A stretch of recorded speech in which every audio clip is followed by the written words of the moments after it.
Putang ina. Bigyan tayo ng Honest review sa handa ng kapitbahay. Ngayon, gagawa natin siya ng honest review.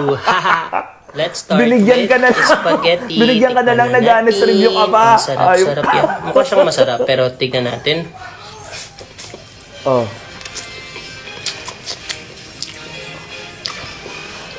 7.5 Wow! kasi medyo hindi siya matamis. Pero okay naman yung lasa niya.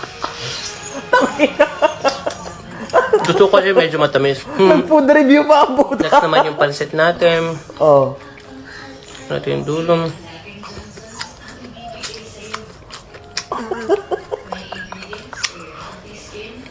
Oh. I love pansit, 9.5, Wow! hindi tinipid, madaming atay. Mas marami ang atay Nag-review kaysa sa chicken. Putang ina. Siyempre, di mawawala ang maha na may mais. Ay. Sarap. Oh, ilan? 10. Sarap. Ang biko na kapag undas lang ako nakakatikim, matitikman natin sa handaan. Undas. 6. Hindi ko gusto.